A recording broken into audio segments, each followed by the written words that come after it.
as the person who has this expertise, you have this expertise, you wrote this book, you're helping them to understand the framework or the process or the steps that they can take to have this impact.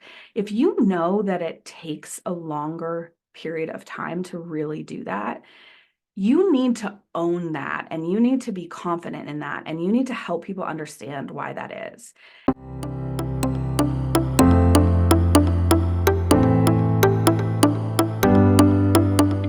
Hi, authors. Welcome to the Book Desserts podcast series. I'm your host, Carrie Dobson. I'm so excited to have you here as we explore the sweet side of author-led groups.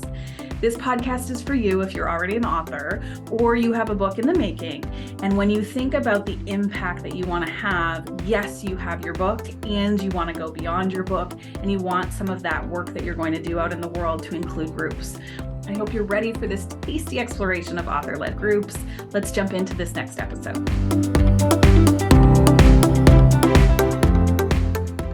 Welcome to another Program Ideas episode in the Book Desserts podcast series. Today, we're going to talk about the book From Strength to Strength, Finding Success, Happiness, and Deep Purpose in the Second Half of Life, written by Arthur C. Brooks, comes from Penguin Random House in 2022. This book gives us the question, what do you do when you start realizing you might have hit your peak performance in your career? Are you destined to become worse at your work and disappear kind of into oblivion? Well, not according to Arthur C. Brooks and his recent book. I think this is such an important book to talk about for Book Desserts because first and foremost, the topic is really relevant and timely because we all, as experts in something, will face our own decline.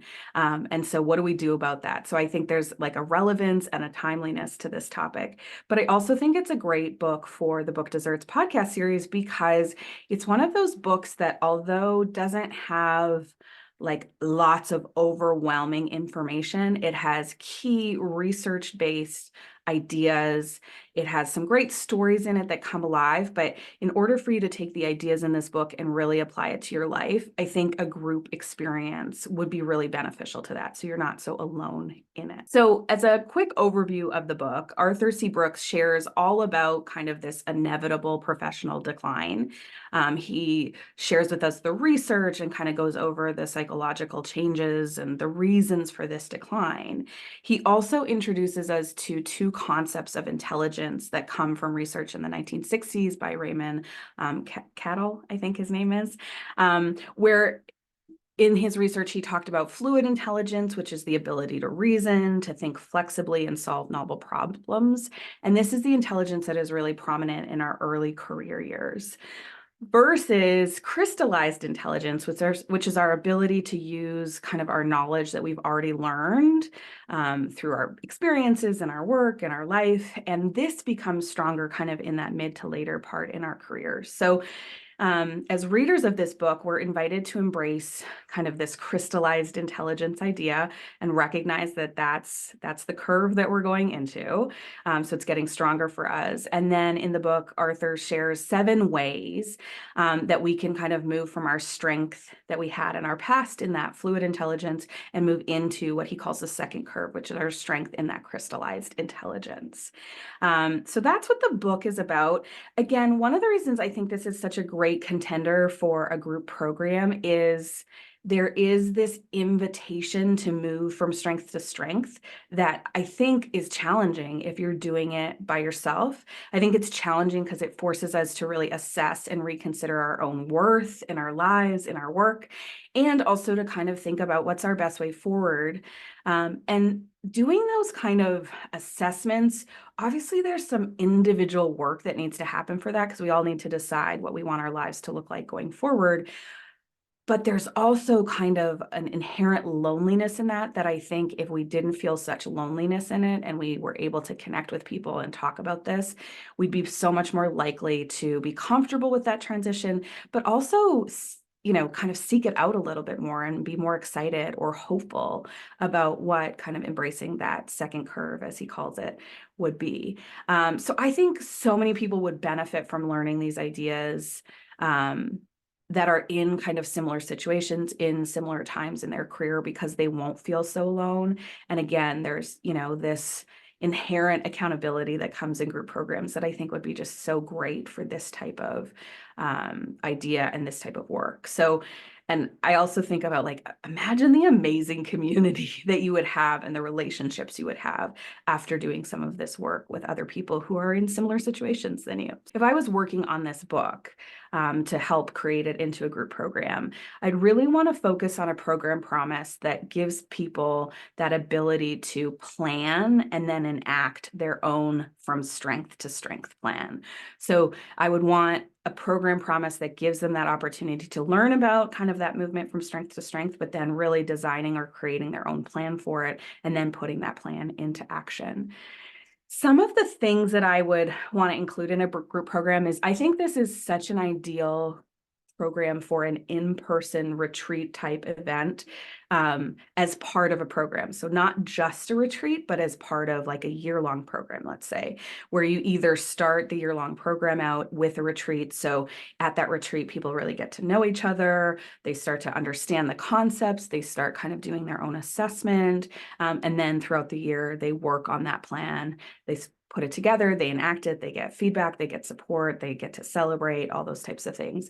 And or a year-long program that would end in a retreat. The beauty of doing it at the end is that those relationships have already been created.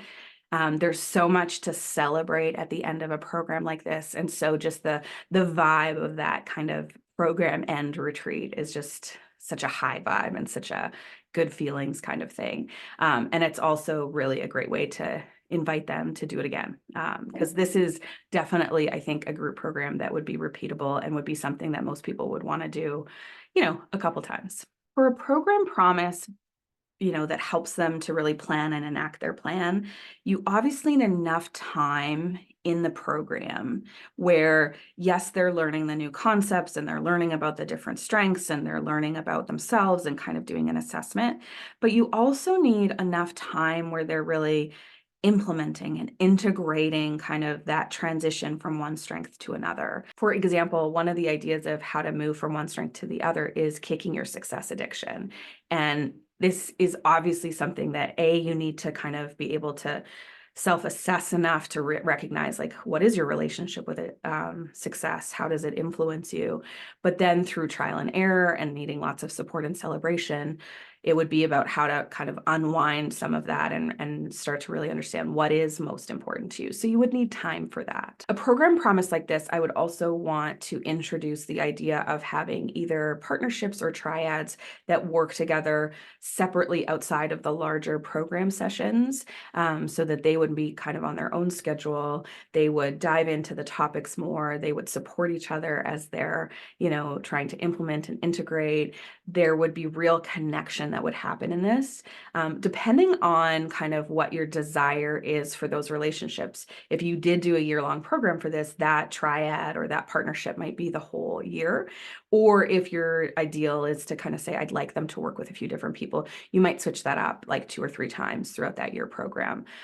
There's no right or wrong to that. We would just talk through kind of what's more important to you. Is it that they have this really strong longer term partnership, or is it that they have that ability to connect with a number of people throughout the program? So those are just a few of the kind of program activities or experiences that I would be wanting to consider for a program like this, where we've got some ideas, but the change that we're asking people to make is really kind of some of those bigger changes and really life impacting. And so does take time, does take support, does take the need for kind of celebration and feedback. I'm going to get to the invitation for this episode in a second, but before we do, I just want to call out the fact that frequently when I'm talking to people and we're talking about kind of their area of expertise requiring a longer term program, something that's kind of that year or more, there is hesitation. We're convinced that people won't sign up for that. They won't commit to something that long. And that somehow kind of people are only interested in short-term programs. And, I don't want to say that that's not entirely accurate or that never happens. But instead, what I want to talk to you about and what I talk to them about is, as the person who has this expertise, you have this expertise, you wrote this book, you're helping them to understand the framework or the process or the steps that they can take to have this impact. If you know that it takes a longer period of time to really do that, you need to own that, and you need to be confident in that, and you need to help people understand why that is. There's ways you can do it so you can kind of try to break it up for people. If it's like a payment thing or whatever, there's ways around it, but don't believe all the time that people won't commit to things. If you have something that's really going to help them and you as the expert say it takes this long and this is why, they will sign up for it. So don't be too scared of considering the longer term programs. And in fact, for this episode, I invite you to take a look at your own book and your body of work and the transformation or the work that you're helping your readers and your group program participants do, or what you're considering having them do in your group program, and really think about how might this be a longer term program? What are some of the activities or experiences that might be beneficial to people that would actually be more beneficial over a longer period of time? I'd love to hear the ideas that you have for your own book, for your own longer term group program. So if you do this invitation and you have some ideas around your group program, I'd love to hear from you. Send me an email or come over to LinkedIn and let me know about it. Well, authors, that concludes this episode of the Book Desserts podcast series. If you're ready to start exploring how to go beyond your book with group programs, I encourage you to visit our website at jjdak.com. That's jjdak.com. On there, you can download our Design Your Groups with Ease workbook, which has some great checklists and questions you can ask yourself when you're thinking about designing your own group. If you're more interested in having a conversation with me, your host, Carrie Dobson, you can go ahead and book a complimentary group program clarity session right there on the website. I'd love to have a conversation with you about your book and about your group that you'd like to put out into the world. Until next time, may your dreams be filled with your own book desserts.